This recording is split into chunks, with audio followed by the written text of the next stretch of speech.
hands raised high in pure delight, thankful whispers in a gentle breeze, grateful heart with such sweet ease. Thank you, Lord, for every breath I take, for the love that heals and the joy you make in the tapestry of life.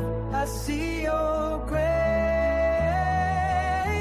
every moment filled with your warm embrace.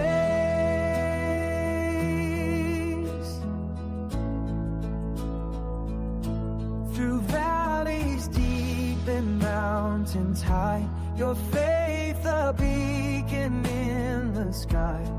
Every trial with lessons wrapped tight, in every shadow you are my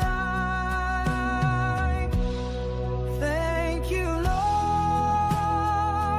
for the laughter and tears, for the strength you give in all my fears. And good morning, everybody. Hope today finds everybody well and doing okay. It's well, right now it's 7:05 in the morning. Okay, 7:07, a little bit there, a little late. But actually, there's a reason why I don't come on at 7 o'clock. See, because I can only have like 2 hours in order to play the show back later on. So I'm always late getting off. So this way, when I stop at 9 o'clock, well, it means that I haven't gone over. Okay, that's right. So y'all want to? I'm late on purpose. So actually, the show actually starts at 7:05. Okay, if I got my act together that morning. Some mornings it's harder than others, though. I got to tell you. Anyway, good morning. I'm Kevin Elkins. Not that that really matters, because it don't to most people. But I'm here. Okay, trying to get your day started. First of all, what we do is we give you a good word from the good Lord, and hopefully, if your day is going not as well as you anticipated, it will give you a different perspective. It will give you with each day, with the new sun, comes new opportunities to do a little bit better. But next up, we are going to Our Daily Bread, and then we're going to do our little whatever it is that we do this time of morning. Our Daily Bread's coming next, so don't go no place. And then we'll get to maybe some serious conversations. I'm not exactly sure. Seemed like the mayor, though, put forth a budget last night. I'm trying to figure out where all that money coming from. But we'll get to that later on. We're trying to figure out who gonna pay that extra money. You and me? I mean, they can only take the garbage up so much. We'll get that. Maybe the fines are going up. I don't know. Maybe the business licenses are going up. I don't know. I don't. Man. Anyway, good morning to you. And it's a great day. An outstanding day to be alive. Next up, it is Our Daily Bread right here on, let's say, News Radio, but I'm not there anymore. Decisions 2.0. We call it that because everything we do requires us to make one. A decision, that is. And even if we don't make one, well, we just made one. We'll be back. Y'all hang loose. Don't go no place. I promise. This is good. Whatever I'm going to play next, it's good for the soul. Okay? Again, it is August the 20th, 2025. But it's a day that has never been. It is a day that won't ever be again. It is a once-in-a-lifetime deal. And once it's gone, you don't get a do-over. You don't get it back. You don't get to summon it from the past. You don't get to come back later and undo all the things that you've done this day, that you will do this day. And more importantly, you don't get a chance to come back and undo the things that you do. So whatever it is that you do with this day, the 20th day of August 2025, make sure that if tomorrow should be, You will appreciate and be proud of what you have done today. Good morning to you. It's time to rise and shine.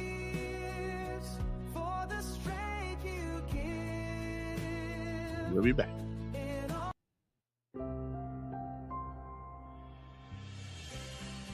Hi there, and welcome to today's encouragement from Our Daily Bread. Our reading, titled Working with God, was written by Sochi Dixon. During his 1962 visit to Mexico, Bill Ash helped fix windmill hand pumps at an orphanage. 15 years later, inspired by a deep desire to serve God by helping provide clean water to villages in need, Bill founded a nonprofit organization. He said, "God awoke me to make the most of the time by finding others with a desire to bring safe drinking water to the rural poor." Later, having learned about the global need for safe water through the requests of thousands of pastors and evangelists from more than 100 countries, Bill invited others to join the ministry's efforts. God welcomes us to team up to serve with Him and others in various ways. When the people of Corinth argued over which teachers they preferred, the Apostle Paul affirmed his role as a servant of Jesus and a teammate of Apollos, fully dependent on God for spiritual growth. He reminds us that all work has God-given value. Acknowledging the privilege of working with others while serving Him, Paul encourages us to build each other up as He transforms us in love. Though our mighty Father doesn't need our help to accomplish His great works, He equips us and invites us to partner with Him.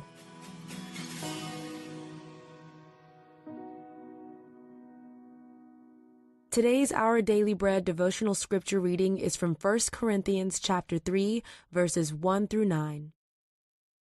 Brothers and sisters, I could not address you as people who live by the Spirit, but as people who are still worldly, mere infants in Christ.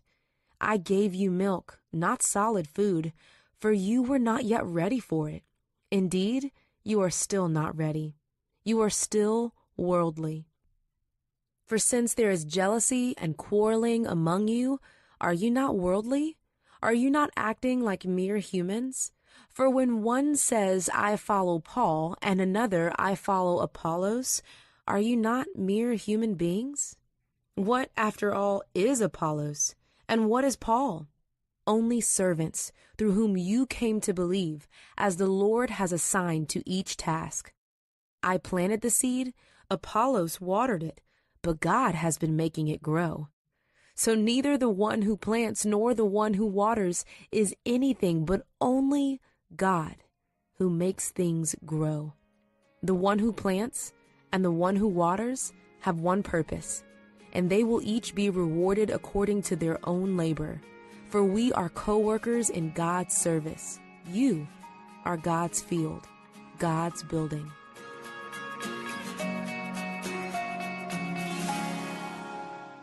Let's pray.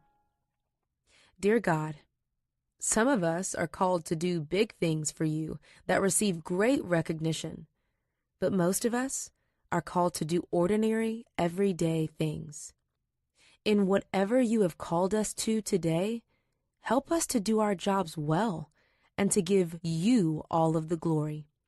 Thank you for providing us all we need as you continue to accomplish great things in us.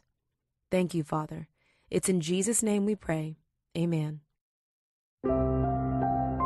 Today's encouragement was provided by Our Daily Bread Ministries.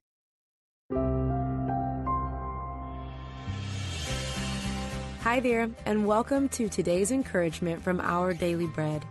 Our reading, titled Working with God, was written by Sochi. We appreciate that. Thank you very much. Okay, it's PT time for the day. We gotta do a little running here in honor of my last and youngest child, Z, who's down there somewhere at Fort Littlewood, going to hopefully he'll be graduating today from basic training. Hopefully. Anyway, so let's get busy here. Let's get it on. We gotta get it. We gotta get it done. Okay, because I'm still an Army guy at the heart. Okay, at the heart. Okay, just I don't know why. I'm trying to get it out of my system, but I don't think you get it out of your system. Okay, really, I don't think you can. Okay, here we go. Here we go. Come on now, let's get it. Oh yeah.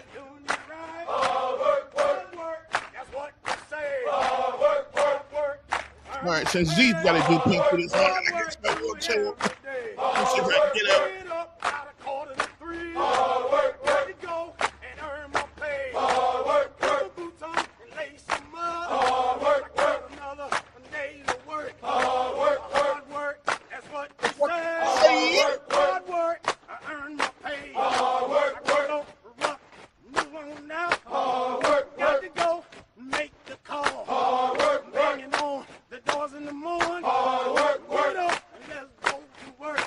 Go to work. You pack up the shoes. Hard work. You load them up. Hard work. Manifest. Hard work. You gotta do it right. Hard work. Here we go. With the sun, I'm ready to rock. Hard work. I'm earning my pay. Hard work. That's what they say. Hard work. Okay. I'm feeling better. I'm feeling better.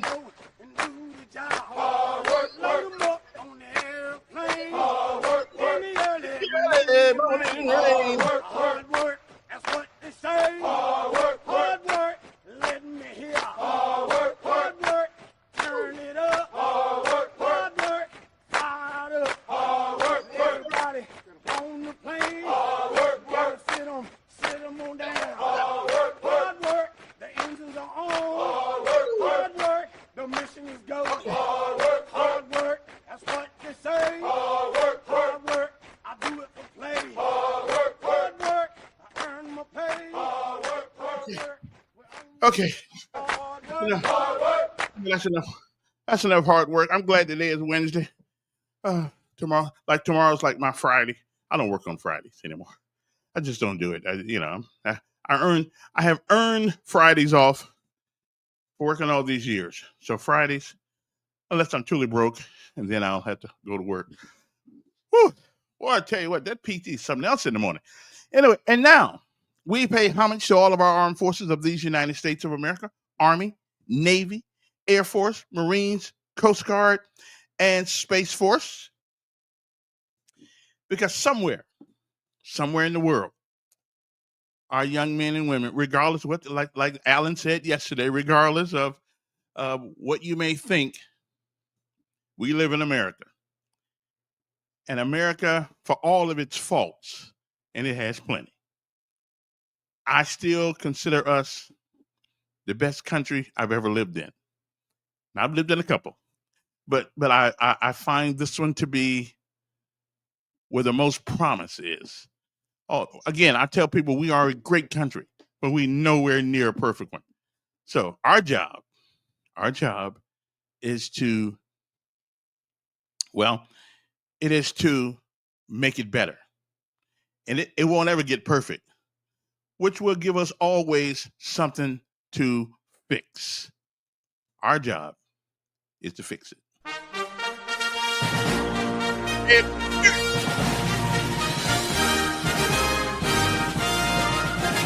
Over hill, over dale, we will hit the dusty trail, and those kickstarts go rolling along.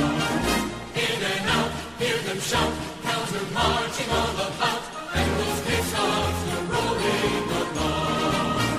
For it's high, high in the field artillery, count out their numbers, loud and strong, to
I don't know, John. I don't know about 5 more miles, brother.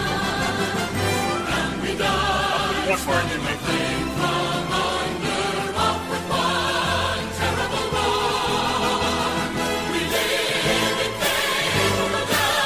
Talk about that one.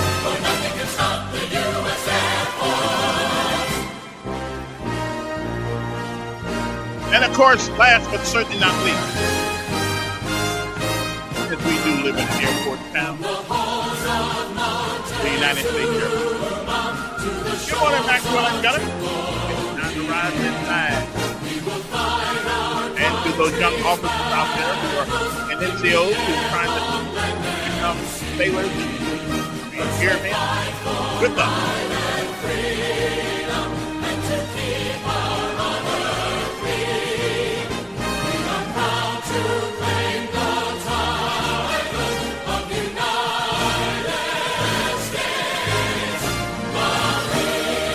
Oh, yeah.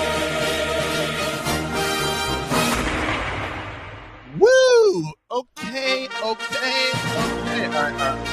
We got it. We're good. I got you. I got you. You know, I'm trying to figure out, is it, which rank is worse, a private E1 or a lieutenant? I don't know which one is really worse.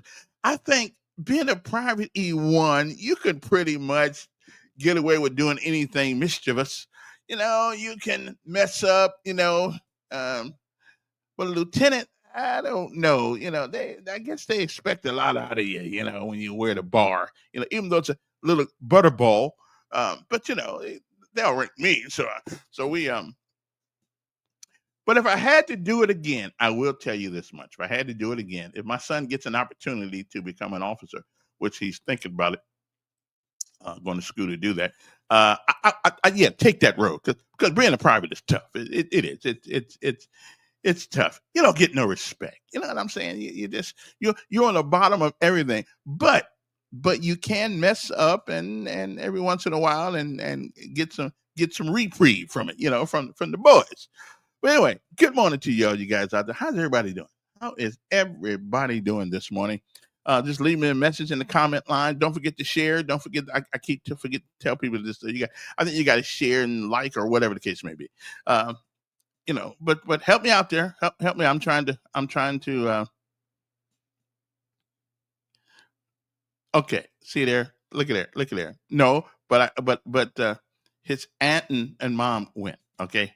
I couldn't go down there because they you had to stay 3 days. I'm not staying anywhere 3 days, but I'll see when he gets home. So we're good. And not only that, they're going to stream it and all that stuff. And we talked about it. Dad ain't too much in going on the freeway. I just don't do that much anymore. I just don't. And so hey, yeah, not okay. I hear you, and I blame, and I know he will. He did. He got me right here this morning because somebody didn't wake up this morning. I totally agree with you, but there's only one person that has to understand my reasoning, and he does. Okay, it's only one person that has to understand my reasoning, and to be quite honest, financially, with everybody going down there for 3 days. Yeah, that's a hit on the budget right there. That's a hit on the budget. I'm getting old now. Once I lose that money, it's hard to get back. Because here's the thing about it: when Labor Day comes up, everybody's gonna be having a good time. Good time. First of September, right? Everybody's having a good time. We're gonna go out and get ribs. We're gonna go out and get all kinds of drink. We're gonna do all kinds of things for Labor Day, and then by the 5th of the month, the man gonna come knocking at your door for the rent money. Okay, the mortgage money's got to be paid. The car note's got to be paid. The light bill, the gas bill, the cable bill, and all the guys in your life called Bill. They're coming to see you. Okay, like I told my son the other day, listen, don't worry about getting letters. Although I did write a couple. I said, worry about, because when you get older, you're gonna have a friend that's constantly with you, and his name is Bill. Okay, that's who it's going to be. So don't worry about it. He's going to be there. You're going to have somebody write you every month, whether you want the letter or not. You're going to get it in the mail. Okay, and what's going to happen? And so I'm a practical person. I'm pragmatic. You have to take care of those things if you want to live inside. Okay, but here's what I am going to do. See, I don't drive over 100 miles. Forget about it. I just don't do it anymore. One of the reasons. Okay, I'll tell you the truth. Here's my problem. Okay, I always almost go to sleep when I drive over 100 miles. I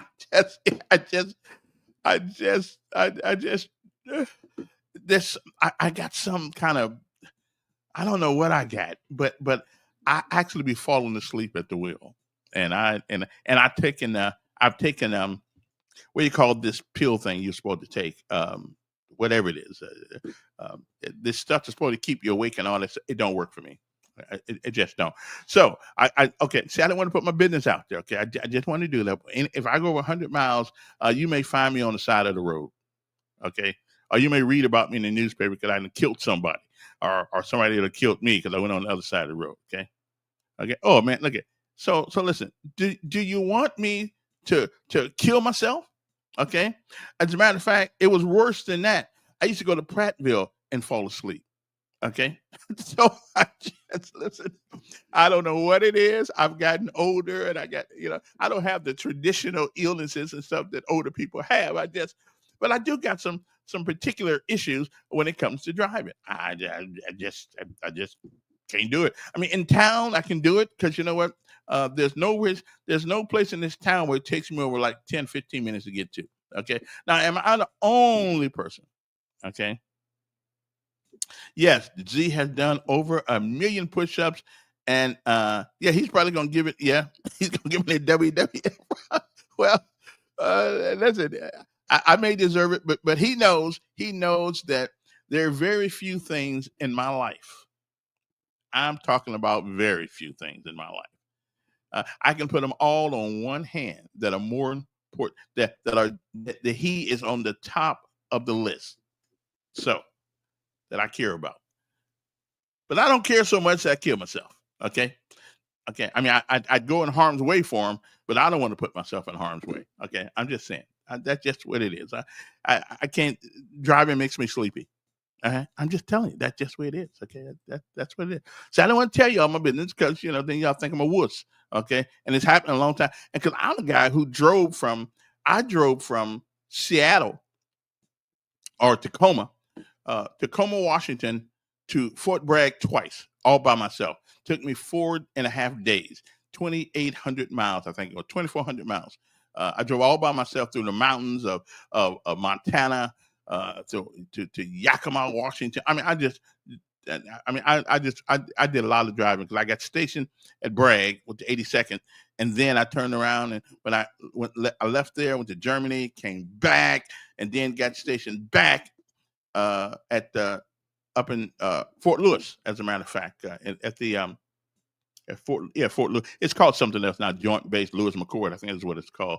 For some reason, they took all the Army bases that have airborne units in it, I guess, and call them joint bases now, which I think is a dumb name. I mean, the Air Force is still the Air Force, the Army is still the Army, so I don't know what that's all about. But that's not my job. So anyway, I talked to him the other day, as a matter of fact. So and God will take care of me. He said, Kevin, don't you might not want to do this. I said, okay, but mommy went, aunt went, and uncle went. Okay, and they are delivering my apologies and my congratulations. Okay, to him. Okay, trust me.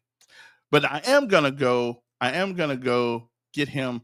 Me and somebody going to get him from Fort Gordon when he finishes school in December, I think. So yeah, we're gonna go right down there and get him. Also, I'll send an Uber or something like that. But now, anywhere in town he wants to go, I take him. I've taken for the last 18 years any place he wanted to go. Okay. Of course, I didn't have to go out of town too often. I did ride to Fort Benning one day though. Fort Benning is about 80, 90 miles, so I can go that far. That's not a problem. All right. Anyway, good morning to you. Now that I've had to give my rationale for why I didn't go, because you think it's something I would do because I didn't want to see my child. Of course not. But I ain't stupid either. Anyway, things happen to you when you get older. I don't know what it is. Anyway, there's a 15% chance of precipitation today. We got a mix of clouds and sun, a stray shower or two, thunderstorm are possible. The high today, 94, a little bit cooler today than it has been recently. There's a 46% chance, a chance of precipitation on tonight, a low tonight of 74 degrees. Scattered thunderstorms early, then becoming mostly clear, and by midnight around 73 degrees. Winds light and variable. A chance of rain tonight? Well, it will be 50%. So chances are it's probably going to rain. But rain's good. I mean, we need water. Okay. And on tomorrow, it says it's a 19% chance of rain, intervals of clouds and sunshine. A stray shower or thunderstorm is possible. High, small, around 92 degrees. Okay. So it's cooling down a little bit, And I guess when Labor Day gets it, is Labor Day the beginning of fall? I think that's so so Memorial Day is the beginning of summer, and Labor Day is the beginning of fall, right? Is that the way that works? Okay, I'm thinking. Yeah, that's the way I'm thinking. Okay. So anyway, good morning. I did go to this graduation. Yeah. I did. I was right there. I was right there when he was going down. As a matter of fact, to tell you the truth, what's strange about Z's graduation, he didn't talk to anybody. The whole time he'd been in that school for 4 years. He didn't hardly talk to anybody. Some of the people, he finally said something on graduation day, and a lot of teachers were stunned that the boy could talk because they never heard him say anything. Now, I don't know what school you go to where you don't get asked questions and stuff like that, but you know what? And so, yeah, I was there, and they were surprised that he could speak. He just never said anything. And I used to ask him, why don't you talk to people? Because I don't have nothing to say. Okay. Well, I said, now when you go to the Army, you're certainly going to have to talk to somebody. And you know what? He's been doing an outstanding job. He even talks to me more now. Okay. For a while there, I thought the boy had ADHD or something like that. I was going to give him my own diagnosis. Okay. So anyway, but he is absolutely doing. Yeah, but I did go to his graduation. Of course, that's right in town. That was at Alabama State. Couldn't miss that one. Come on, man.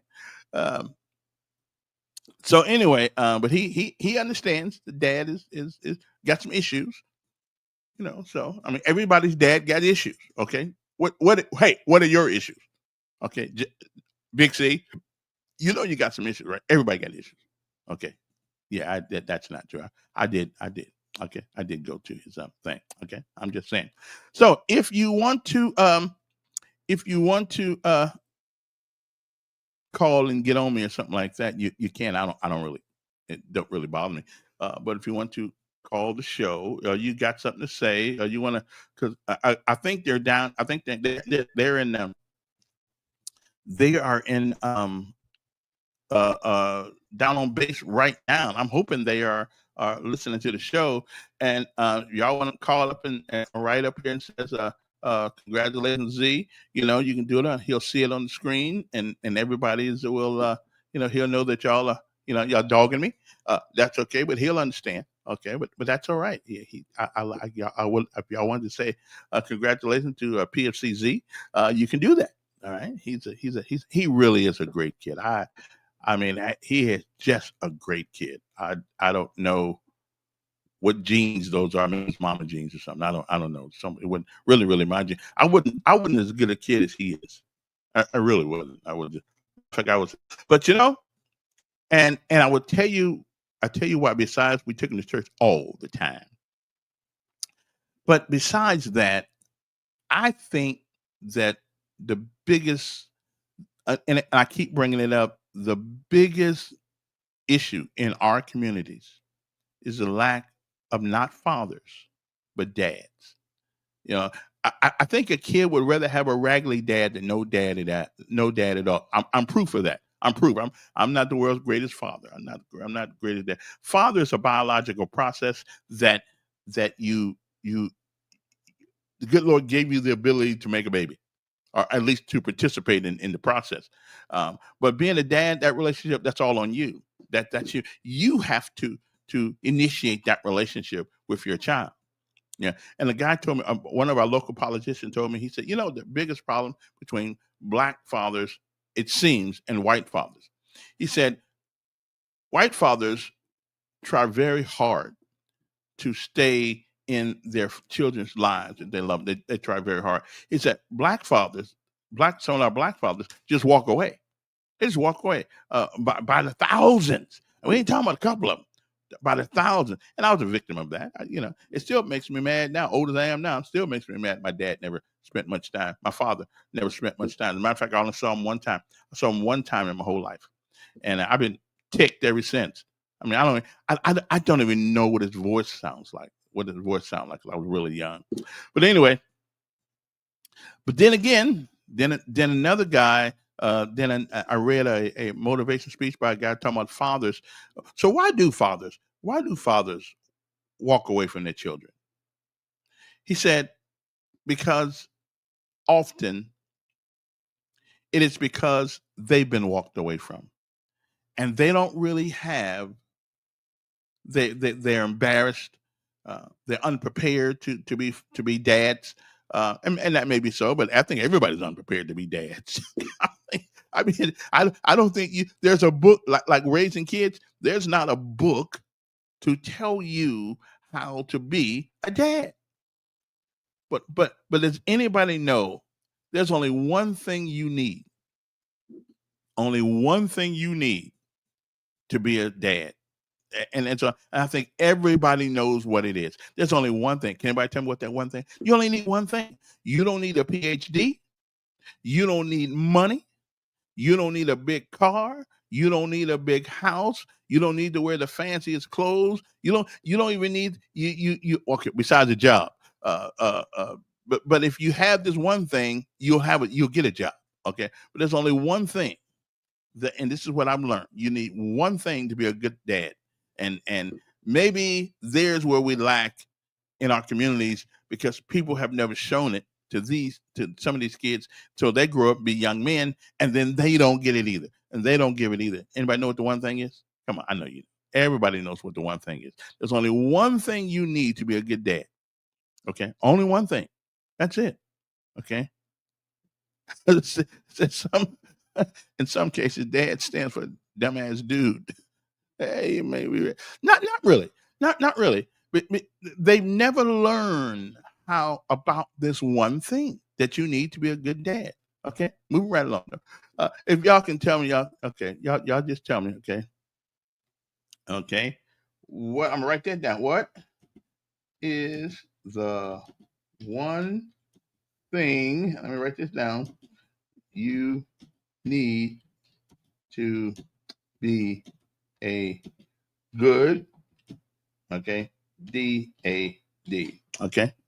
Now, if you can get that DAD. Okay, let's put it right there. Okay. There's only one thing you need. Only one. It's not complicated. You cannot buy it. But you need it. Okay? I'm just saying. And if young men, if we do this, we don't really need anything else to be a good dad. Okay, I mean, it doesn't take much to be a father. I mean, it doesn't take much to be a father. All you gotta do is have a good 10 minutes, and you're good to go. Okay, but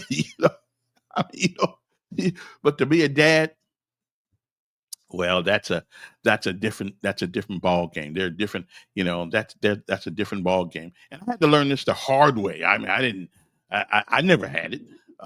But so I've tried to do everything for this is the only big thing that I've missed, because me and driving down the freeway just don't cut it. I anything over 100 miles, brother, I'm sleeping. I'm pulling over on the side of the road, and I'm taking it. And I used to have to, when I was coming from Fort Benning one time, just from Columbus, I had to pull over. I had to pull over, go to the restroom. Let me see this. Hello, who's this? How you doing, Kevin? Yeah, I'm doing fine.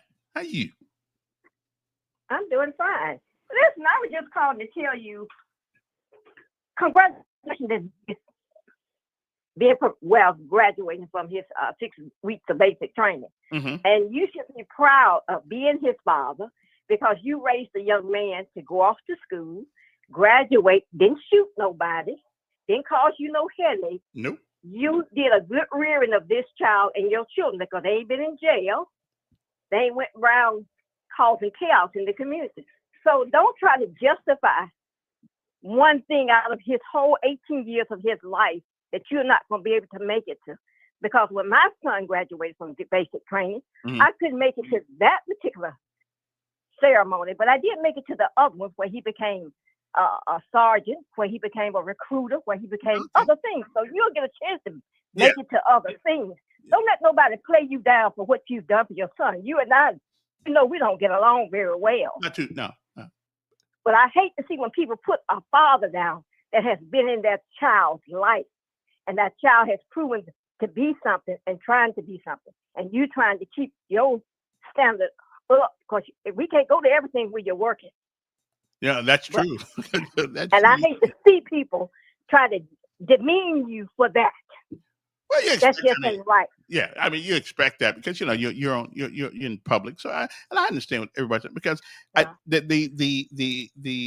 the greatest. I mean, if the opportunity was there to do what I had to do and go, I would have done that. But We know that. yeah, Because Z is your child that you pride yourself on, along with Emmanuel. yeah, So don't let people play you down. You did a better job than your father did, so you ought to be congratulated on that.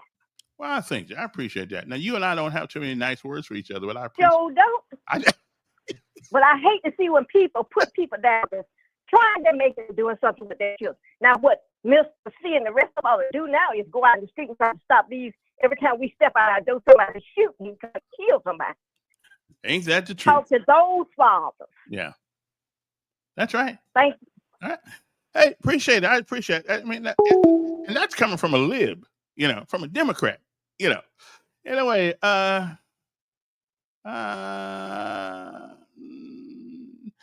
no, but time is one of the major ingredients.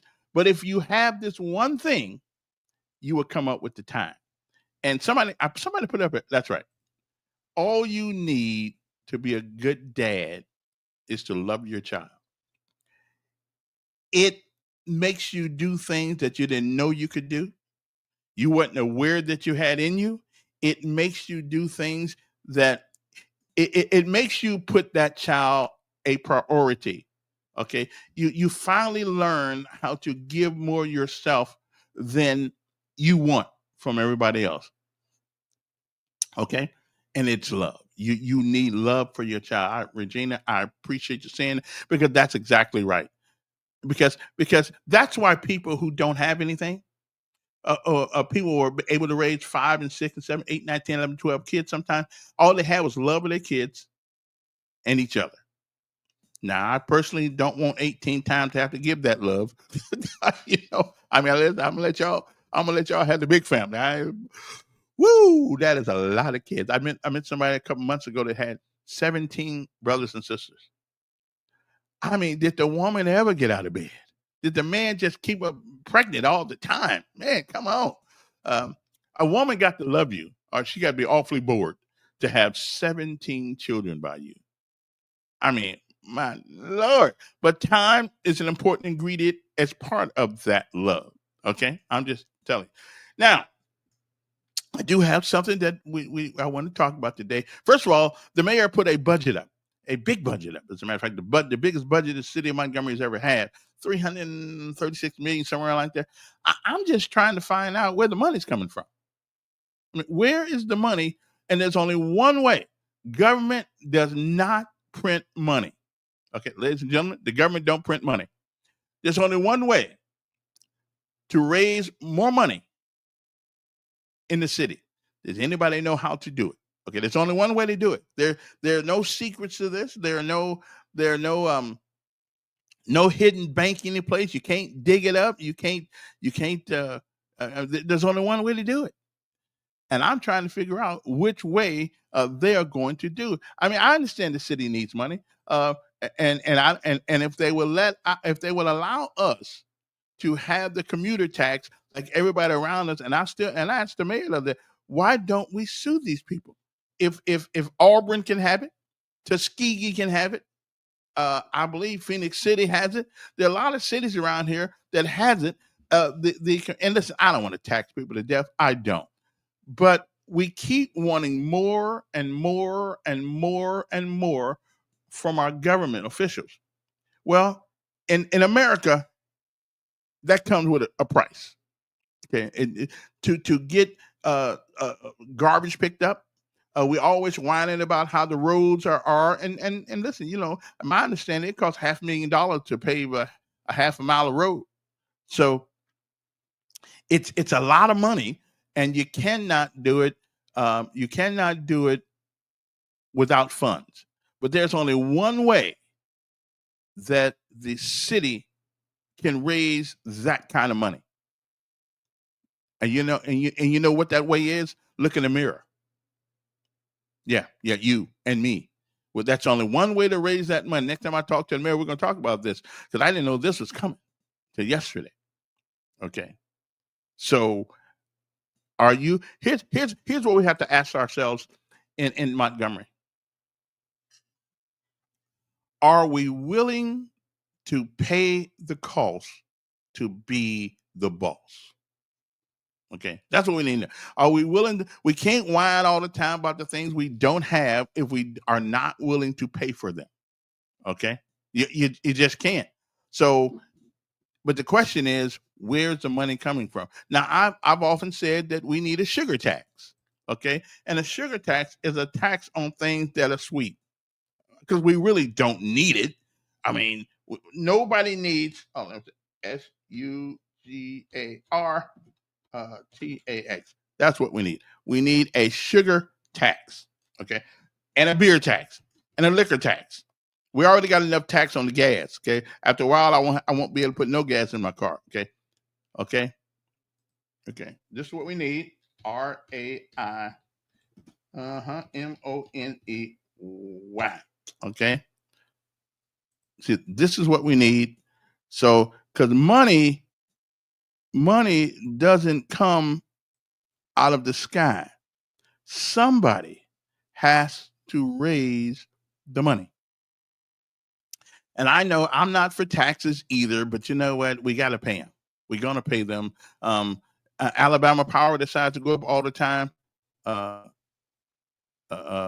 He has they don't really care if you don't make much money. So what we need to do is, all these people that come into Montgomery, and they got a right to come to Montgomery. They got a right to work wherever they want to go, but they are using our roads, the roads that everybody's complaining about not being paid. Well, when they come into town, they use those roads the same as the people who work here. So therefore, they ought to participate in the upkeep of those roads also. And the way you do that is you pay a commuter tax. Okay. And I don't want, listen, it ain't that I don't want to pay taxes. Yeah, of course I'm tired of paying taxes, but I also realize that it's something that we have to do. I mean, because what it does is that it makes everything go up. Okay. If the city says, well, we need more money, so we got to raise more money, so we go up on our license fees for businesses. Well, the business guy's just not going to sit there and take that extra money he's got to spend to get his license fee. He's going to put that into the price of his goods and services. He's not going to bite that bullet all by himself. Y'all going to help him. Okay. You're going to help them pay for that upsurge in the price of his license. So businesses, okay, and here's another thing. Corporations don't pay taxes. Corporations collect taxes. You still pay the taxes. So I got that part. Okay, I understand that part. But we want to do things in Montgomery, and we can't. We always seem to be a little bit short of money. So rather than let people voluntarily pay the tax, and the way you do that is with a sugar tax. Okay, or put a quarter tax on every Coca-Cola. Really, we don't need Coca-Cola. Coca-Cola puts you in, it makes you sick anyway. I love Coca-Cola because I'd be paying. Now, I'd be the guy that'd be paying some of that because I like me a Coke. Okay. Yeah. Right. And listen, I agree with you, but you can also show, and he may not sue them because he can't win. I feel that, but somebody's going to go for the Supreme Court of Alabama or the Supreme Court of the United States and tell me why cities next to us who don't happen to be ran by a brother, why they can use a tax, a commuter tax, but Montgomery, the capital city where everybody comes at sooner or later, can't do the same thing. Now, that needs to go before somebody's court, okay? Because I like to hear that argument. Well, Auburn, and Auburn's getting money from students and who come to their school. And the football team. I mean, the football teams raise more money than anything in the state, I believe. I mean, you can pay Nick Saban millions of dollars to coach football. I still don't think he's worth all that money, but he was good. Matter of fact, the other day he said Nick Saban may be getting back in coaching. Bring him back to Alabama. Let him coach until we gotta put him on a gurney and take him off, or let him go to Notre Dame. Hey, I would love to see Nick Saban at Notre Dame. I really would. So anyway, why is it that everybody can have this tax around us, but this needs to go to court, and the mayor. And I understand the political. Listen, I understand the political chance he's taking if he sues our legislators. Yeah, I got or the state of Alabama, but somebody needs to answer the question. Somebody needs to answer the question. Why can people around us charge a little extra money, but Montgomery can't? Really? Okay. Now I'm gonna tell you the cities around us. I know I think Tuskegee has one also. So tell me why Montgomery can't do it. Come on, give me a good answer. Somebody give me a good answer. Okay. So if you want to raise tax, then let's raise tax on the things that we don't need, we just like to have, such as soda, candy, liquor. We don't need liquor. Cigarettes. We don't need that stuff. But if you want to smoke it and drink it, then you need to pay a little extra for it, because one of the reasons why our medical bills go up, because you mess around and make yourself sick and all that stuff, and somebody's got to pay. And most of the folks who get sick like that don't have insurance. Obamacare ain't working out the way that we wanted it to work. So somebody's got to pay for it. Somebody's got to pay. So we need to have multiple revenues, multiple streams of revenue. Okay. So tell me why we can't do that. Where Pruitt at? I'm gonna call him. That's it. Okay. How come we cannot? Where's Pruitt? Pruitt is my go-to guy when it comes to let me see, answering questions. Oh, there he is. Okay, I'm gonna see if I can get him this morning. Okay. Because I want to know why we can't why we just can't do that. So let me see if I can. You could not complete your call. Please try again. My bad. I forgot to put the area code in there. Don't you know what if I could? Okay. Let me see. I got to find one of my city council people this morning. Yeah. Okay. See if I can reach him.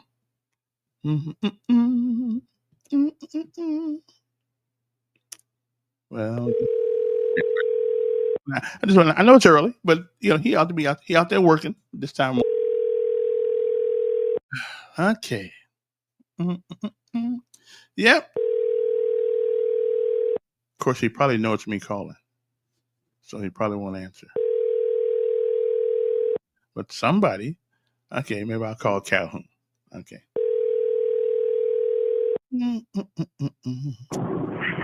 Hello, this is Glenn. That's Glenn. Okay, so let me call. All right, let me call Mr. Calhoun. Okay, let me see if I can find him. See, somebody is going to tell us 399. Okay, there we go. There we go.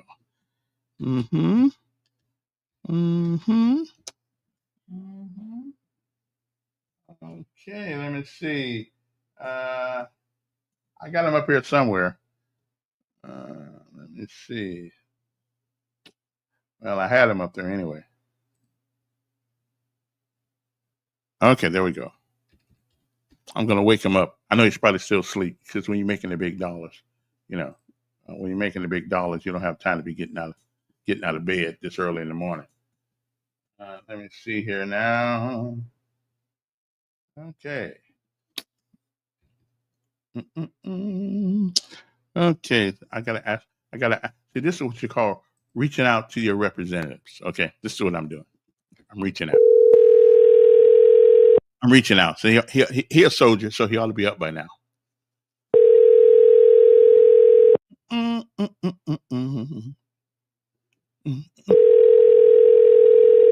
Maybe it's me, and he won't answer. Hello, you have reached the voicemail of CC Calhoun. At the sound of the tone, please leave me a brief message and I'll return your call as soon as possible.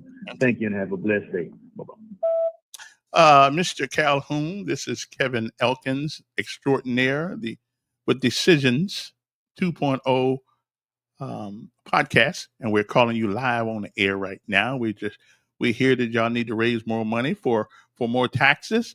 We're trying to figure out, we need a sugar tax. And we wonder what you think about that. We need to put more money on Coca-Colas. We need. Okay. Anyway, so call us back. All right, at this number. Bye. Okay then. Yes, sir. Good afternoon. Yes, this is he. How are you? I'm doing fine. All right, sir. Yeah. You need to turn that. You're gonna have a delay, so turn that off. Turn that down. Okay. All right, sir. Yeah. I want to talk about the blacks for Trump. I want to challenge some of the blacks for Trump this morning. What's that got to do with what we talking about? I know. It's just something that's heavy on my mind this morning. Can I change subject slightly? I know, but why is it heavy on your mind?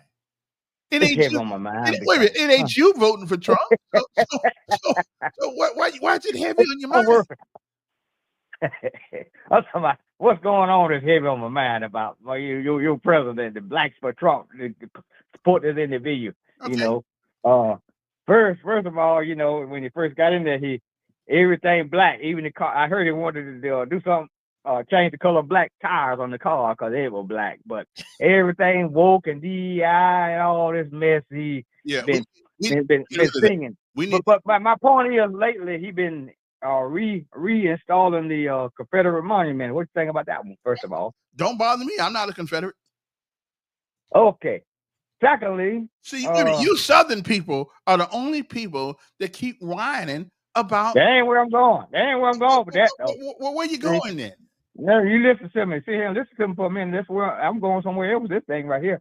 Mm-hmm. For some reason, he got a problem with this Smithsonian place up there. That's a lie. Huh? That put. Ain't no lie. No. Yeah, I did the research on it already last week. Yeah, it's a lie.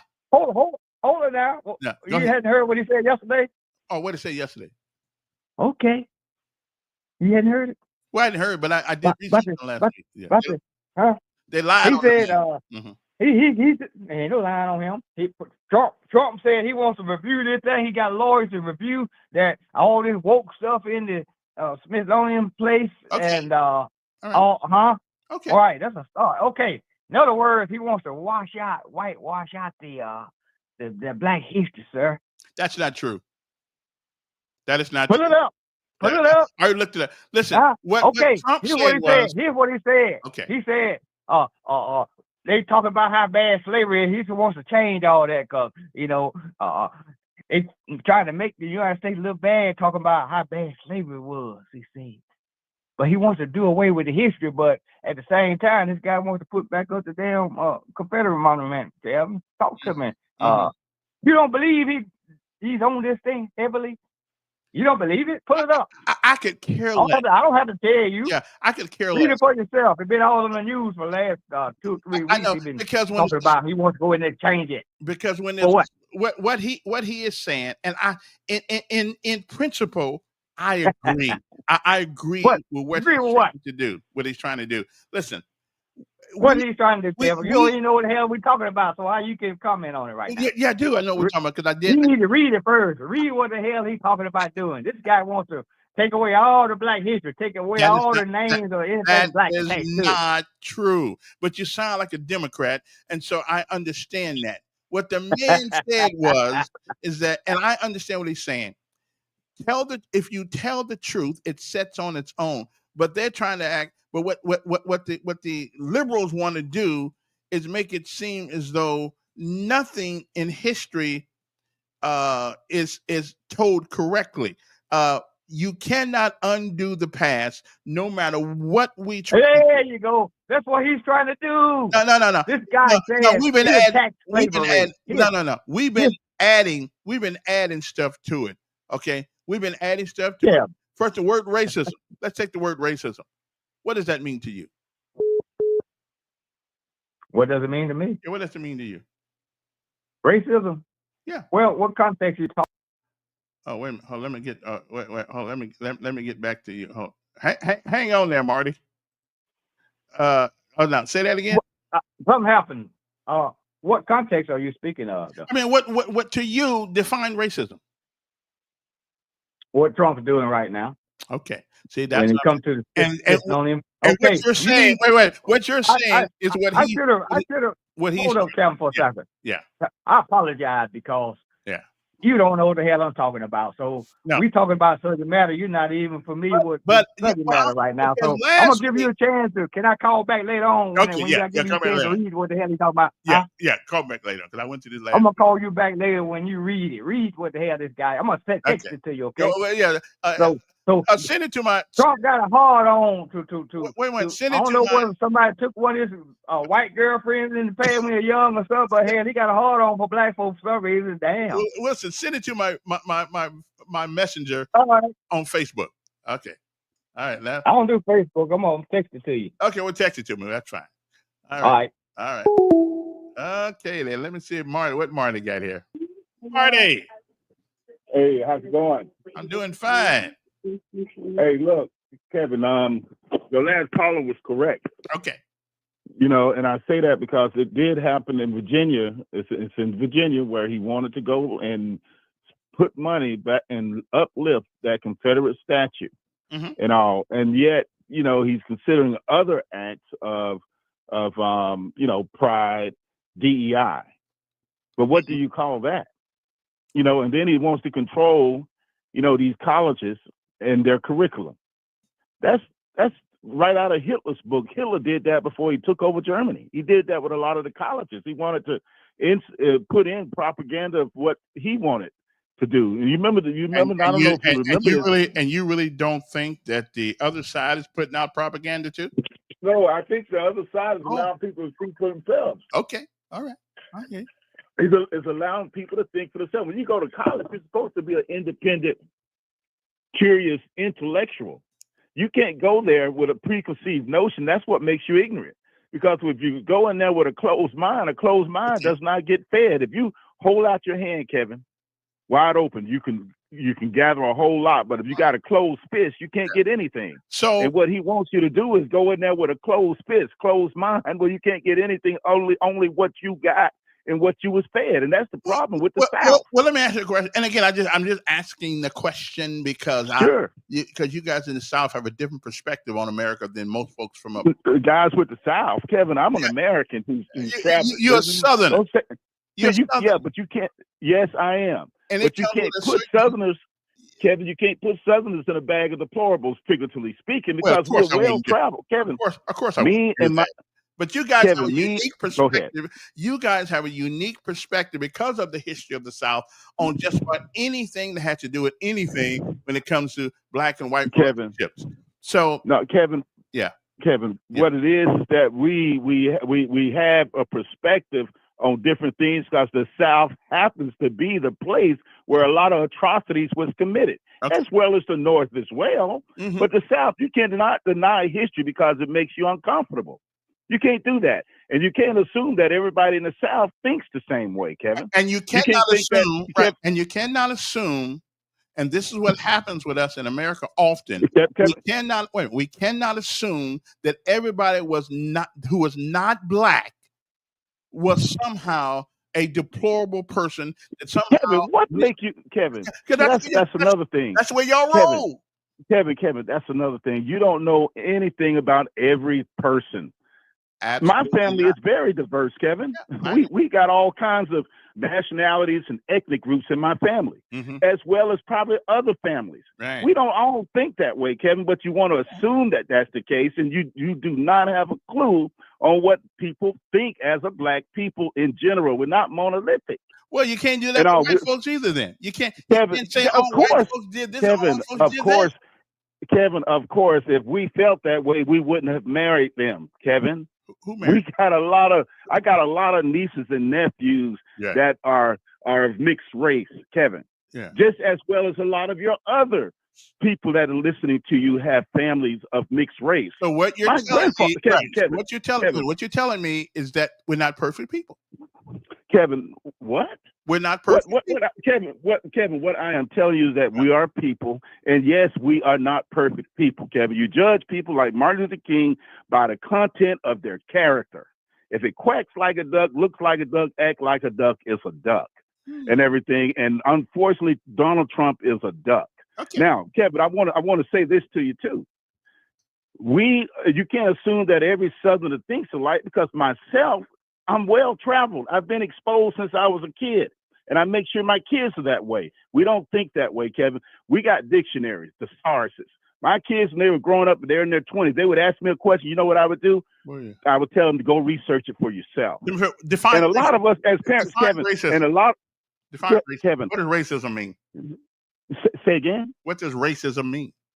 Kevin, why are you going there and we're talking? You throwing this little stuff out there, whatever, to throw me off, Kevin. I've been listening to you a long time, Kevin. We're having an intellectual conversation, and you want to throw that off in there, Kevin. But that conversation has to be based on logic. Kevin, yes, but I'm talking about life and experiences. Okay. And you can't just throw that off of the sub. In America, it's more complicated than that, Kevin. It's not what a person does that you should be concerned about. Is why they do what they do and everything. Do not miss the misdirection. And right now, we as a people, and I can say this, sometimes we miss the misdirection because we're asleep and not all of us are woke. And when I say woke, I'm talking about aware of what's going on around you. When I talk about being awake, I'm talking about understanding the games that our people have fought for almost 100 years has been unraveled little by little because we didn't get out there to vote. That's the important thing. And voting makes a difference. And you vote for the same people, and you vote for the same party 98% of the time. Kevin, the privilege of having the right to vote is that you can vote for anybody, anytime you want to. But we don't. And everything. We black folk vote for the same group of people every time. Kevin, but you got a president that calls Texas and tell them, instead of the people voting for me, I want to choose the people that's going to vote for me. Instead of having the people to choose me, I'm going to choose. You guys, Kevin, you do know what hyperbole is, right? Kevin, no, come on, Kevin. Kevin, what he did is said, get me 5 Congress, take away voting from others in so many words to make sure that I get 5 seats in Congress. And if I could if I had that much power to make people do it, I'd make them do it too. And that's what you call dictatorship, and that's what Hitler did in Germany. Okay. And that's what others meant when they said that our democracy is at risk. Yeah, our democracy, because that's not a democracy. That's authoritarianism, and also that's dictatorship. Let me ask that's what that is. Let me ask the question: If sure, what you say is true, would you allow? Would you and I allow that to happen in this nation? Kevin, of course not. No, Kevin. We would get out there to vote, and that's what we're doing. But when you got people, we're gonna do more to vote if that happens. Kevin, when you got people go out there and rigging the system, Lord. And then when you got people that can't even have freedom of speech, now you put the border patrol. You bring the border patrol from the border to intimidate people that are showing up at rallies where you're supposed to have the freedom of expression, the freedom of speech, and all, and yet you want to go and intimidate people, Kevin. And we talk about propaganda. My Lord. Propaganda, What Kevin, that actually happened in propaganda? California.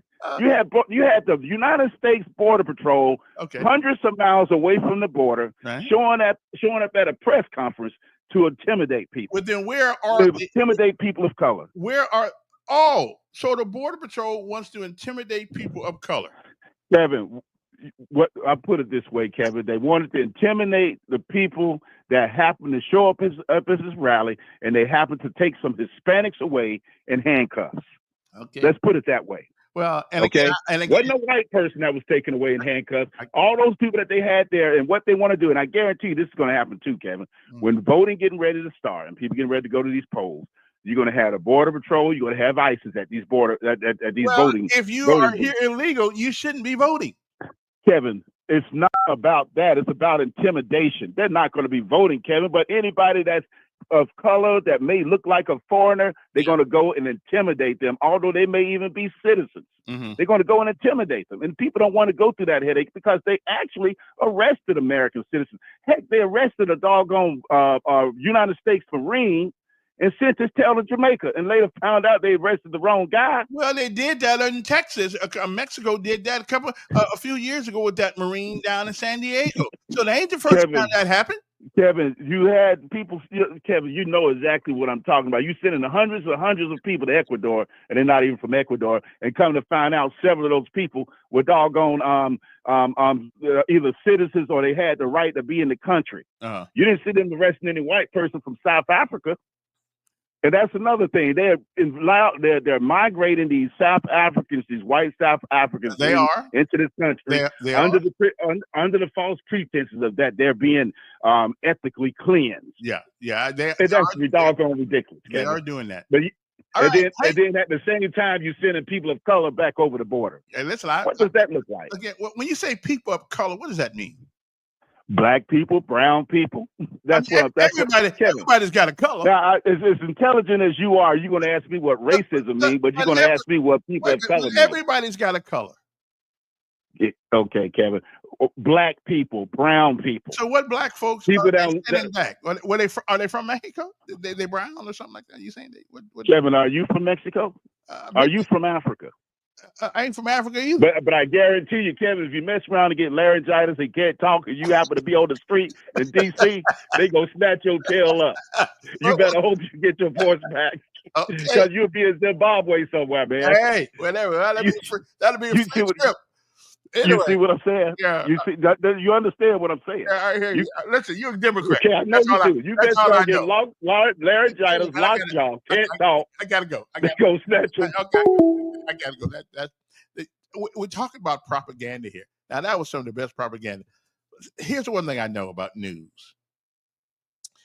There is rarely any news that comes out today that is correct. So I'm going to go see what the man said, come back tomorrow and see what he said and see exactly what it said. Because I know I did some study on this last week. They swore him down that the president was taking everything black out of the Smithsonian Institute. So I went and I called Washington, D.C., and I went out there and said, no, what he is saying, though, let's not be hyperbolous and put junk in there that's not true. Okay. Now, moving right along to what I was talking about before I got those two calls there. We were talking about occupational tax and why Montgomery has not sued the state of Alabama when they allow other. There are 25 cities in Alabama that has the occupational tax. Those cities are Attala, Auburn, Bear Creek, Bessemer, Birmingham, Brilliant, Alabama. That's the name for the southern city. Fairfield, Gadsden, Glencoe, Goodwater, Gwynn, Hacklesburg, Haleyville, Hamilton, Leeds, and a lot of them around Birmingham, Lynn, Midfield, Mosses, which is down the road, Opelika, Rainbow City, Red Bay, Shorter, Southside, one's called Surligent, and Tuskegee. a total of 25 cities have the occupational tax, but we won't allow Montgomery to have the same tax. Now, to raise money so they ain't got to take up the garbage. They don't have to take up the garbage things and stuff anymore. We already paying enough. 25 cities in Alabama collect an occupational license tax from anyone who works in the city. Now, the only negative thing about the occupational tax, everybody's going to have to pay it. Even if you live even if you live in Montgomery, but it's going to be like 1%.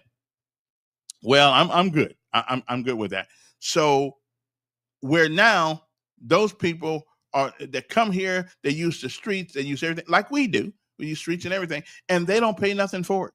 So we got to end up paying everything. So it's out 25 cities. Okay, 25 cities. That's something's wrong with that, and I don't know why the mayor, the assistant mayor, or somebody, or why I believe that our people who supposedly represent us need to tell us why that they stop that. And I tell you, and one of the people who a good friend of mine, I like him, but Reed Ingram, I think was against it. I think my senator, which is Barefoot, I think he may still be the senator. I don't know for where I live. So they were against it. So but they're not against Auburn. They're not against Bessemer, Birmingham, and all the rest of these places to have these occupational tax. It brings in a little additional income because we end up paying the money anyway. Okay, we end up paying the money anyway. So why not have it? Because somebody done made a deal someplace. Now, I don't know what that deal is, but somebody has made a deal with somebody.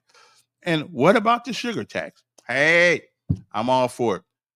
Well, okay, 15 cents extra on every Coke. Yeah, get the money. Okay, because we don't need a Coke. Okay, we don't need a Coca-Cola. We don't need. As a matter of fact, I'd say I think we need a $5 tax on a pack of cigarettes.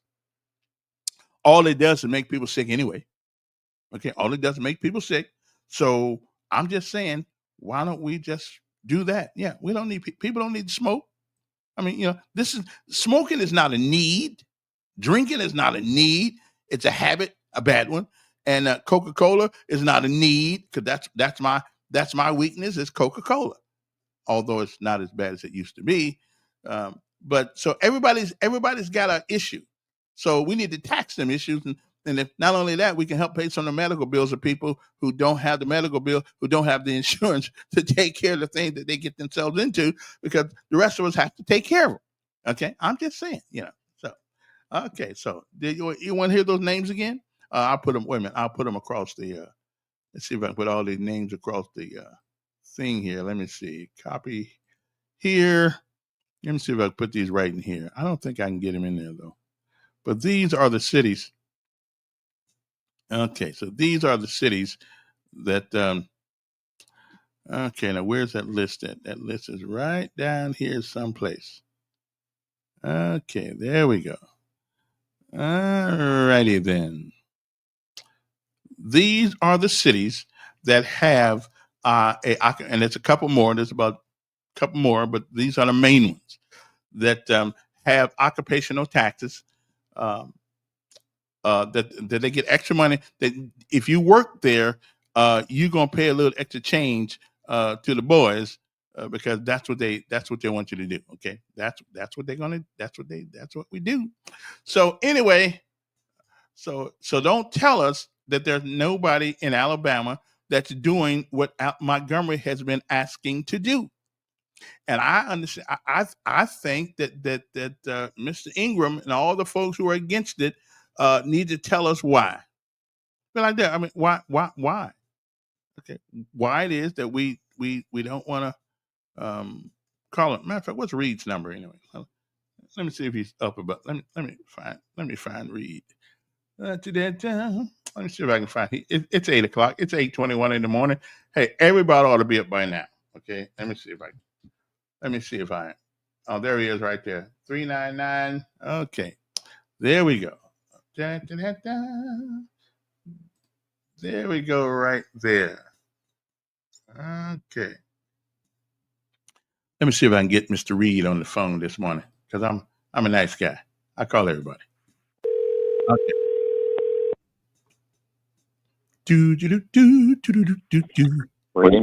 Reed, good morning. This is Kevin Elkins. Hey, brother, can I call you in 3 minutes? Okay, call me back at this number. I'm in the middle of something, and I'll call you right back. Thank you, brother. Mm-hmm. All right, bye. Okay. You see, I reach out and touch everybody because I'm a nice guy. I know everybody. So anyway, we'll talk to him, see why if he will because I don't even think he knows anything about my podcast. So I gotta tell him now that he's talking to people. But anyway, but I will. So I do not understand why they want to stop Montgomery and let everybody else around Montgomery collect that extra money.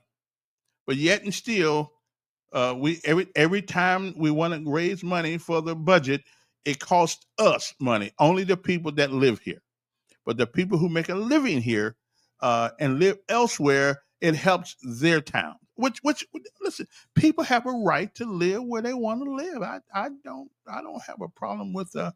And you got a right to work where you want to. But again, if you're going to use our streets, our goods, our services, and buying a sandwich down the street, don't mean you contributing to the tax base of Montgomery. Okay, you're gonna buy lunch someplace anyway. Okay, and most of y'all probably bring your lunch anyway because you don't want to spend no money in Montgomery, which I ain't mad at you. All right, moving right along. Now it seems, man, didn't I just get done talking to you a few minutes ago? Yeah. Are you there? Yes, sir, Mr. Elkins. Yeah. Then I just get. All right. I know we got Mr. Reed coming back on in a minute, but I'm not texting you anything. I'm gonna let Calvin start reading and doing his homework first. Okay, just say you don't know how to text. But say what now? Just say I don't know how to text you. Okay, just don't tell me. I've been texting you for years. You know, I've been texting you for years. Let me make my point right quick. Yeah. Let me say something right quick though, Sue. Dude. Yeah. Some dude named Greg P or something. I read his little thing a while ago. Mm-hmm. Okay, Trump got this 250 year anniversary coming up. Okay. He wants to do away with things that make United States look bad. He said people focus on slavery, talking about how bad slavery was and stuff like that. He wants to water things down and take away black names and black famous people that have pictures on the wall. He wants to destroy all that stuff. Anything black tied to, he wants to destroy it. Okay. Now, in the same breath, this individual. Okay. So let me ask a question. So according to you, now I just want to make sure I get it right because I'm recording this. The president of the United States wants to destroy anything that has a black name attached to it. In my opinion. Oh. My personal opinion. In my opinion, from my observation, watching him for the last several years. Okay. I formed an opinion of this individual. My personal opinion of him. He don't give a damn about blacks. Straight up. Wait a minute. Black folks don't seem to give a damn about black folks. We're shooting each other. That's not my point. He's the damn president, dude. I don't care about the guy down the street. I don't care about Curmudgeon and all these other cats. I don't care about y'all. But what I'm saying, this guy running out of the country and can change people's lives with a stroke of a pen. Yeah. Okay. So let me ask you a question here. Have you ever asked? And y'all might want to think about this for a second. I'm a soldier, retired one. I've jumped out of airplanes for my country, been in harm's way, to protect the things that we revere. So why do you believe my son's in there now? Why don't you ask the black people that support? I'm going by his actions. No, I'm looking at what Trump doing. Wait a minute, just answer the question. Wait a minute, hold it. Why don't you ask the black people that support him what it is about him that they like, because they don't have to support I him. want them to come on here today and tell me what Trump actions in the last several months since he's been back in. This go around, this time around. I don't see it. He's showing y'all a different side of him this time around, Kevin. I don't see it. Trump has actually done some pretty nice things. Trump has shown you the real Trump this time around. Well, listen. The first time around, he in 2017, he bragged about this Smithsonian place. Okay, he bragged about it, how good it was. Yeah. But old Steve Miller, his real president, Steve Miller came on board and with this Project 25 and all this part of that, dude. Okay. That's in my opinion now. And you got to listen. You have a right to your opinion. You have a right to your opinion, and that's all that is. And my facts too. I got a right to my own facts too. Well, you don't have a right. You don't have a right to your my facts, my own facts. Yeah, okay. From what I gathered from observing this individual. Okay. Okay. You know, this same guy, like I said, hypocritically doing things that doesn't make any sense. He wants to do away with the all the rights, you know, and what the slave stuff, all the bad stuff that went on, and half of the rights we've gotten. Okay, so what? And over the years, then he wants to put back up the damn Confederate monument. Which right does he want to take away from black folks? All of them. Okay. If he can get his hands on Stephen Miller running the show, you know that. Okay. That little young punk in the White House he got up there. Okay. He's running the show, and Trump, he's the closer, you know. Like and let me ask you, do you believe Biden was running the show? That's not my point I'm making, dude. Okay. All right then. I appreciate you. Okay. Listen. You can't change people's minds. Whatever people think is what they think, whether it's reasonable or not. Let's see. Greg says occupational taxes in Alabama vary from municipality. That's true in terms of rate. That's true, but mostly the minimum I think is 1%. Collection methods and enforcement. Birmingham imposed a 1% occupational tax, while Montgomery enacted a similar wood tax. No, they didn't enact it because the legislators turned it down. They beat it. They would not let it come up for a vote, I believe. And that was when Reading was down there. They didn't let it come up. So it never came up because the city said, the city said yes, but the legislature said no. So they could not enact it. But you know, that's just where it goes. I remember that because they could not enact it because that's a legislative issue. But everybody else around us, such as what's these cities again? Such as Birmingham. Birmingham got a bunch of them. They got in Bessemer, Birmingham. They got Auburn, Bear Creek. I mean, they got a bunch of places up there, 25 cities. And so what makes Montgomery so different that they can't have the same thing? I don't get that. I do not understand that part because they're going to get the money from us one way or the other. So I'd rather have a sugar tax. I'd rather have a tax that you voluntarily pay, such as on beer, wine, liquor, Coca-Cola, candy bars, stuff that we really don't need. Okay, but we like it anyway. See, I don't mind paying a little extra for a Coca-Cola because nothing tastes quite as good as a Coke going down on a hot day, even though I don't need it. But I'd pay the extra, gladly pay the extra. Now, I'm not going to smoke cigarettes or anything like that because that just kills you. And so Coke kind of gets you sick too. But anyway, so why can these people have it, but Montgomery can't? Now that is the question that somebody needs. Okay, somebody needs to answer. Why can't everybody else have it but us? Okay. Now I gotta take a break. I gotta go get my cup of milk because now as long as we don't impose a milk tax, okay, that's where I draw the line. Okay, we gotta have milk. We don't need a Coca-Cola. We don't need beer. We don't need wine, but we need milk for the babies. So let's not put a tax on milk. Other than that, though, I'm good. Yeah, I'm good. So hang loose. I'll take a break. Be back in 3 minutes. Okay, N3 THR 3 MIN, and right now it is 8:31. So 8. Okay, let's go 8:32. So I should be back at 8:35. Okay, so y'all hang loose. We'll be back right after these messages, because I have to go get rid of some of that stuff that guy just gave me a couple minutes ago. So we'll be back. I still say Brittany Griner's not a woman. I don't care what anybody says. And Caitlin Watson that's not a woman either. They can lie to me all they want to. I know what a woman is, and they not women. I don't care what anybody says. I'm sorry. I don't believe it. Okay. I don't believe it. Be back. Okay. We'll be back. I could be wrong. I don't think.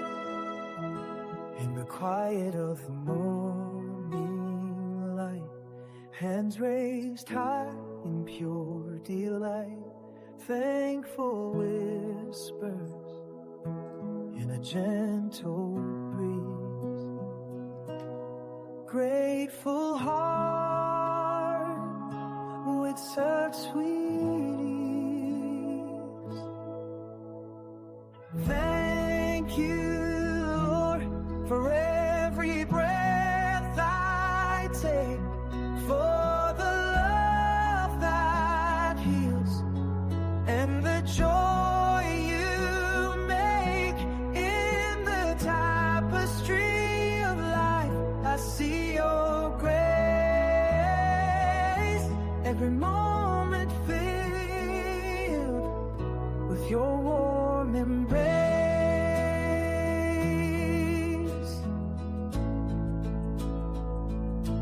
Through valleys deep and mountains high, your faith a beacon in the sky.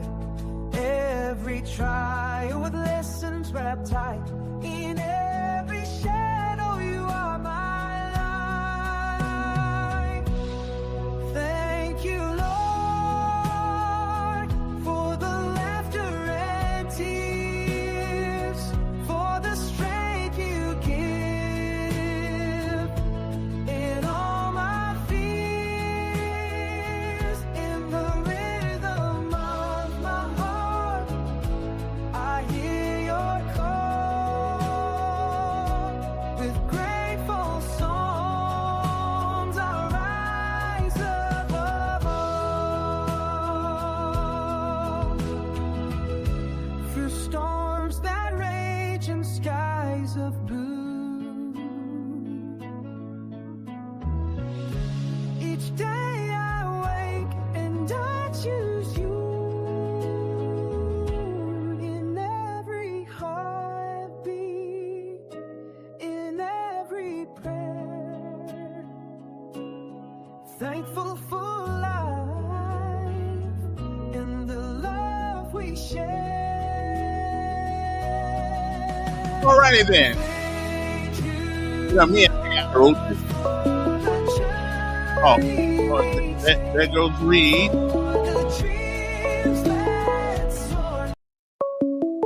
Oh, there's Reed right there.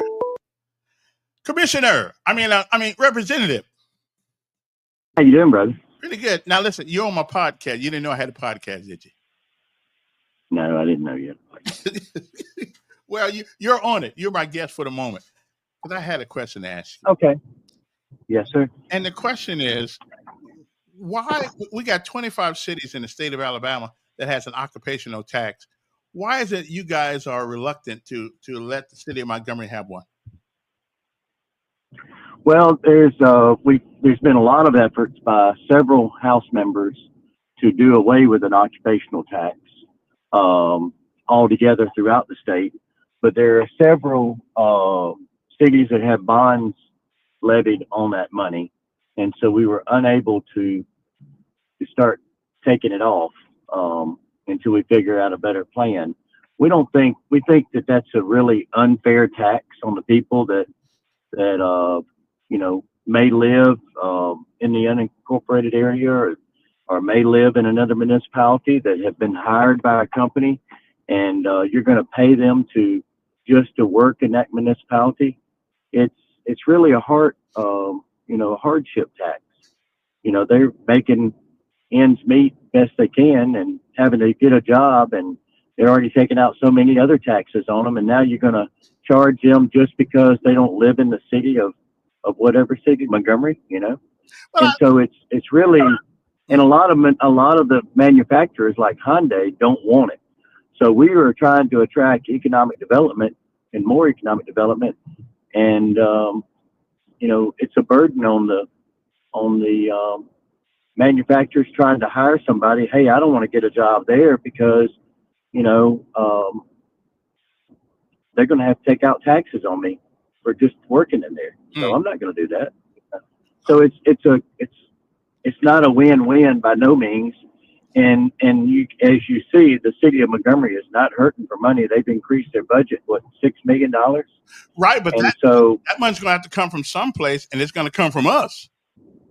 Well, the mayor said the taxes were already up. The revenue was up in some areas and down in a few other areas. But, if you can stop the crime and the shoplifting, you got Old Navy that has left, exporting goods that have left, a lot of stores like that plan on leaving that are in ones that have already left because of shoplifting, and so those are big boxes for revenue. People travel from Troy and Wetumpka and everywhere else to come shop at those big boxes because they don't have them.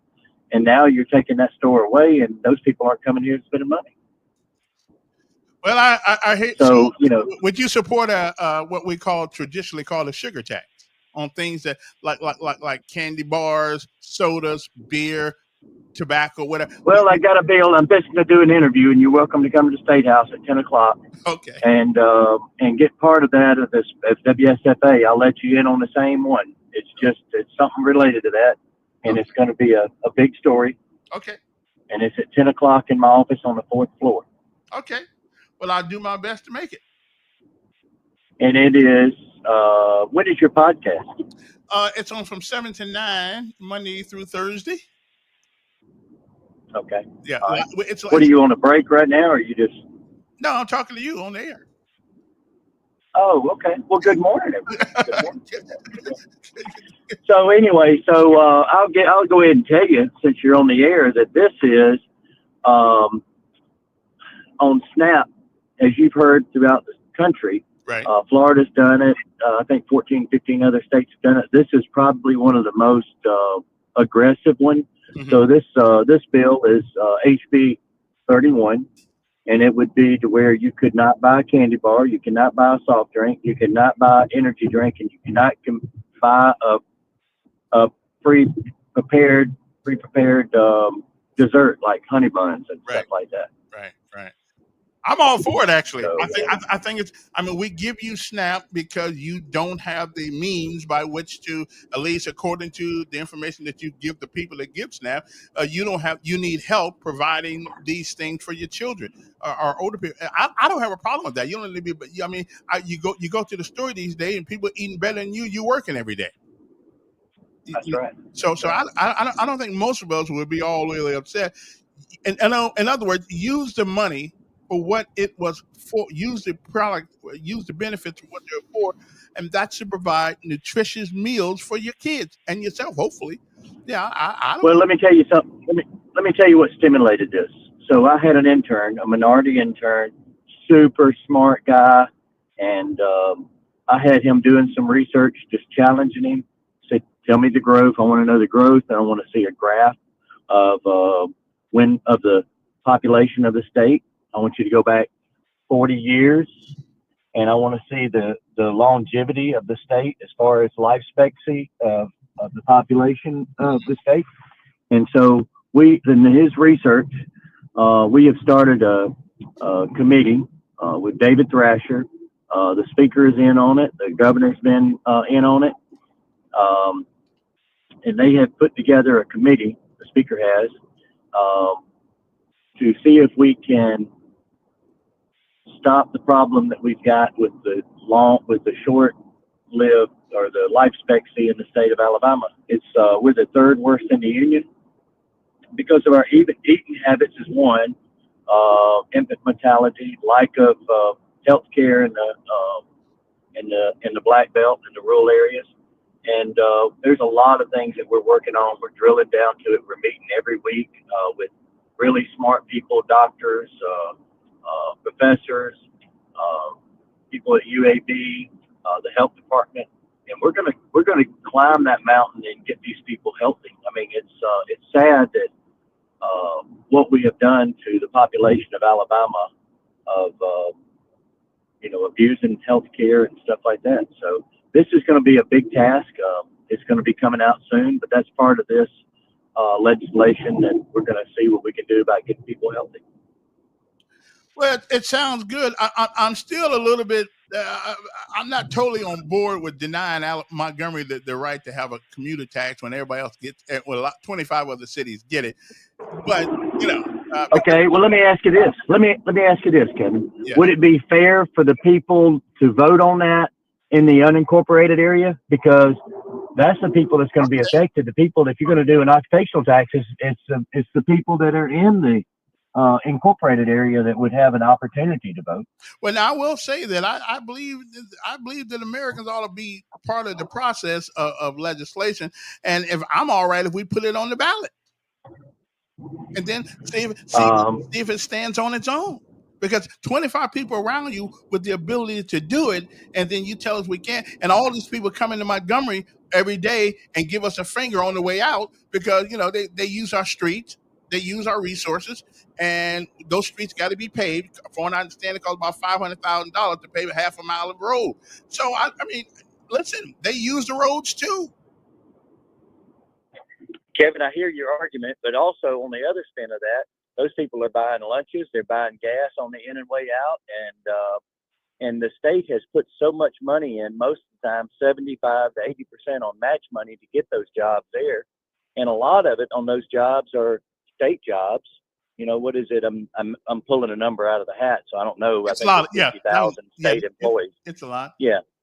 So most of those employees, the biggest employer is the state of Alabama. Right. And so what does the state of Alabama contribute to Montgomery, Alabama? Oh, it's huge, because, a lot of the people are shopping, spending ad valorem tax, spending, buying, shopping, wherever, Right. And so it's a cycle.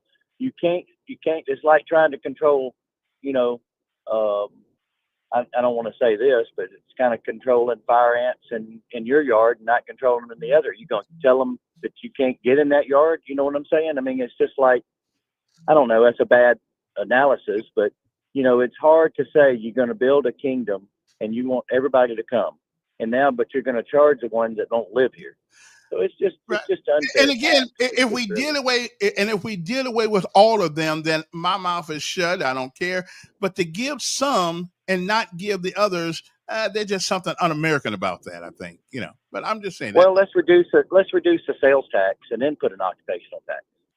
Because is it fair for those economic development jobs to say, hey, you can only, you're limited me to people that are going to apply here, that only people that are in Montgomery.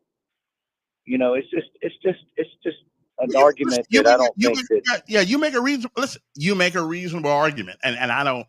You and I philosophically agree on a lot of things, but this one, when the mayor came up with this one, I was just a little bit upset that well, it's extra money. We got and everybody else is doing it. Birmingham's doing it. Short is doing it. Hackleburg is doing it. Haleyville, Hamilton, Leeds, Lynn, Midfield, Monsters, Opelika. It's. I mean, you can understand from a distance. It's saying, well, why do those people get to do this, and Montgomery doesn't get to do it? It sounds like it looks like a little bit of discriminatory practices here. But there hadn't been anybody that I know of in 10 years, maybe 15, maybe 20 years, that's added that on there. Just because they feel like that other taxes have gone up. You look at ad valorem tax in Montgomery. You look at ad valorem tax in Pike Road. You look at ad valorem tax anywhere. And you look at sales tax, and you look at, any kind of tax has gone up. So, I mean, when is enough enough? No, I hear you. One more thing before you go. The gun issue in the city of Montgomery and the whole America right now just absolutely is atrocious. The gun issue. There's and I'm all for the Second Amendment, right on. But you know something? There's got to be some smart lawyers someplace, somewhere in this country that says enough is enough. Now, I'm not blaming the governor because what she did not make more people carry guns, but what she did do is make people who ought not carry a gun go grab one because it's easy to get now. That's what she did do, not having people to have a license and all that stuff. I mean, concealed weapons license and all that stuff. We took guys who are 5'6" and make them feel they were 6'5" because now they can put a gun in their pocket. There's nothing legislatively we can do, like make them carry an ID or anything. If you walk around here with a gun, especially one that you're carrying around, you're carrying on your side, is that unconstitutional? I mean, we got to drive. If we drive a car, we got to have an ID. And I brought that up at several times for a couple of years after we did that because we felt like there was a weak link in what we did, and or what was done, and so I was shot down, and I mean, you can look at it a couple of different ways, and I agree. I think there is something missing on this that we need to fix, but there's a lot of people that had said when I brought up about ID. So if I get up in my house and I want to walk to the store, I've got to carry an ID. You know what I'm saying? Mm-hmm. And if you're supposed to, I guess, if you're going to carry an ID, whether you have a gun or not, because you got to have an ID if you're going to get in a car with somebody. Really, I think everybody would need to have an ID. You got to have a driver's license. Because if they get in an accident and get killed, how are we going to identify the passengers? You don't know where they came from. If it's not kin to you. Mm-hmm. So. There's an argument there, but I think there is a link missing. Did we make it safer? I don't think so. Did we make it more dangerous? That's an argument there. So, I think there's a lot of conversation for the future for that. Yeah. And we've got an upcoming session. I think that's a different day, but I agree with you. Yeah. All right. And let's how come we can't get a lottery? There's the reason we can't get a lottery is this. I supported the lottery for 2 years. I had an amendment, actually a substitute on the floor, ready to go to the floor with it. And nobody wants, I guess the powers to be rather have gaming or go along with the lottery, and they don't want to pass the lottery without the gaming because then they'll never get the gaming. So, there's people out there that want more, and I'm okay with just the lottery. I think gaming is problematic for a lot of people that, have addiction issues and have kids to raise and think there's a pot of gold at every, slot machine and deck of cards. But, right. I'm all for a lottery. I agree with you. But is there anything that the public can do? Because I'm sick and tired of these guys going down, not you personally, going down there every year promising the blue skies and no clouds. And at the end of it, because I don't care about all this gaming crap. But you know what? If you go to Alabama, Tennessee, Mississippi, Georgia, you see more Alabama cars there trying to get a shot at that lottery than here.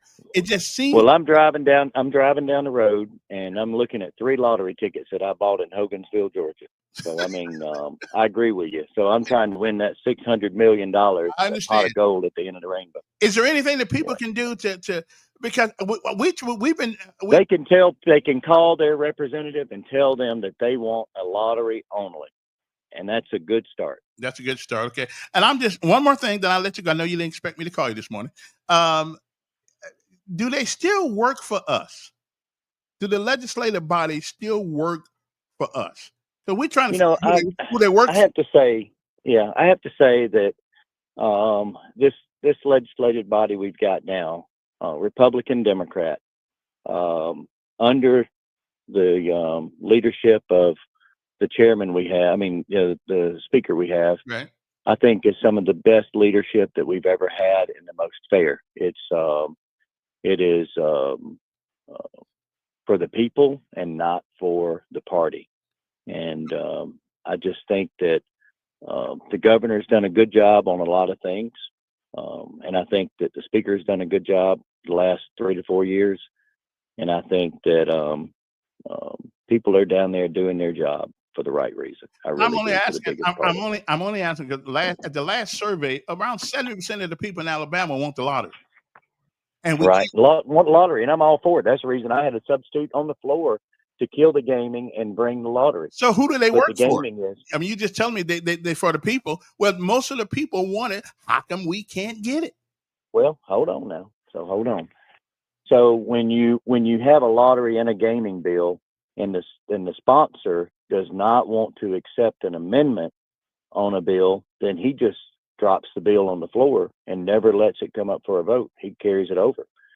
And so, you've got a couple down there that have different ideas, but the lottery will not pass without the gaming, with the people that are supporting the gaming. So 60-something% of the people in the House decided not to do it. So they don't work. So they don't work for us. They work. Who the hell they work for? Well, you got a lot of different factors in that, though, Kevin. You look at, where is the money going? Is it going to education, or is it going to a slush fund? Is it going, in the right place? So, there's a lot of factors. And you want gaming, you want lottery. But we don't want gaming. We don't want gaming. Right. I don't want gaming. Yes, I don't want gaming at all. Citizens don't want it either. And that's what. And I think that if you and other people on the radio, TV, and media would say, we don't want gaming, we want the lottery. And I think if it was loud enough, I think we could pass it this time. Okay. I really do. All right. Well, I'll do my part to get some people out, because I just wonder who it's like they work for us, but they telling us what to do. I mean, Yeah, I'm going to tell you this: the occupational tax will never pass another town. This legislature will never pass another occupational tax. So why don't we get rid of all? Then why? Okay, so we can't get rid of the other ones, all these other 25 cities, because all these mayors and city council have put it out there to where it's fun. They got bonds leaned on it, and they borrowed money on it, so they can't stop it. And then now there is a bill floating around, and I think it's going to be dropped this year to where they can't borrow any more money on it, that it will stop. And so I think that bill will pass. It'll be and that's kind of like, I had a bill to stop the police jurisdiction from growing, because it was a money grab. They're charging half the tax in the unincorporated area, and the people can't vote for the city council and can't say where the money's going, and they don't have to show where the money's going, et cetera. They're just charging half the tax in the unincorporated area, and they're zoning you, and they're charging you, a building and zoning and all this, when you go get a permit. So we stopped it. If where the PJ is now, you want to annex 4 miles down, it still stays right there. The PJ does not move. It stops at your line of annexation. Right. And so, I think that's fair government. Taxation without representation is unfair government. Okay. And I think and that's kind of like what we're talking about on the occupational tax. Mm-hmm. Why charge somebody in the unincorporated area just because they're going to pass through? You may as well put a toll on the interstate with people that pass through on that and get off at an exit, and get off on Fairview and mess up your road, What's the difference? Well, the next time we talk, if you can, just give me the names of the legislators who won't let our who won't let our bill. I'm not going to throw Republican or Democrat. I'm not going to throw anybody under the bus, because we are a team. We are a member of the legislature, and whether we're white, black, pink, purple, Republican, Democrat, these are my brothers and my sisters. And but your voting record is your proof. Okay. And I'm not going to sit there and give you names on the radio of anybody. Okay. Hey, one more thing before you go. Why is it that Alabama Power still maintains this special relationship with the state of Alabama, where they are guaranteed a certain amount of profit when no other business gets that? I mean, this is and that would be for the utility people there to answer that question. Public Service Commission. I what I know about it, you can put in a thimble and still have room enough for Okay. a capital. But now, look, wait, I appreciate your allegiance to the party and to your fellow statesmen. But, it's kind of like being a police. If a police is doing something wrong, even though he is part of the blue family, we still supposed to tell when they're doing something wrong. Yeah.